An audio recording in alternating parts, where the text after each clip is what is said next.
member for Cape Breton Centre. Thank you, Mr. Speaker. Mr. Speaker, my question is for the Minister of Business. Yesterday in question period, the Minister of Business said there was nothing he could do to help former miners seeking an extension of their WCB benefits. But I think there is something he and his government can do. Make an extraordinary exemption for former Devco miners only. It would allow their benefits to continue for the rest of their lives. This change would not cost the province any money, as the benefits for the miners would be paid for by the federal government. Mr. Speaker, will the Minister of Business admit that there is a way to help these former miners that doesn't cost the province millions of dollars? The Honourable Minister of Business. Thank you, Mr. Speaker, and I do thank the member for the question. It is important that all of the Cape Breton members who are intimately involved in the Devco situation be on the record on this, so I do appreciate it. That what the member's asking is not accurate.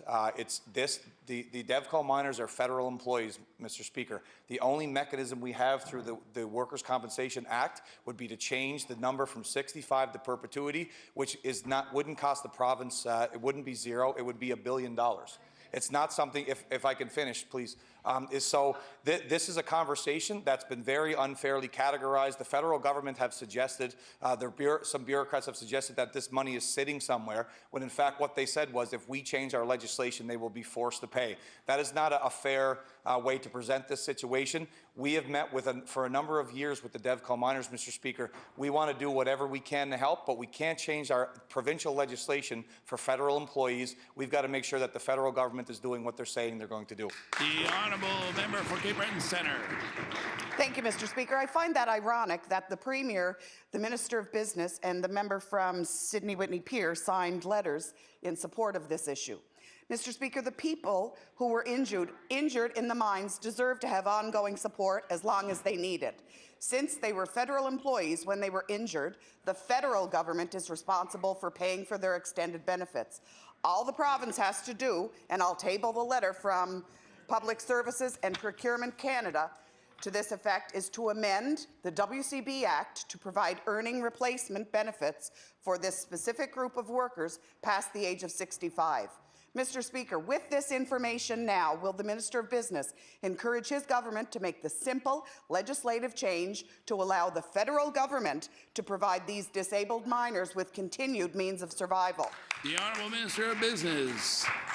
Thank you, Mr. Speaker. And this is part of the issue, and this is why people get so upset with politicians. We can't categorize this in a way that's that simple. We can't simply make an amendment to the Workers' Compensation Act for one group of employees who are federal employees. It's impossible to do. If the federal government has that focus and they want to help the Devco miners, they should. The Premier, myself, the member from Sydney Whitney Pier, we did write support letters when we met with the Devco miners, all of us a number of times. We do support their position that they believe their benefits should be extended to perpetuity. If the federal government wants to do that, we can help them find a mechanism to do that. They're federal employees. Please. The Honourable Minister of Business has the floor.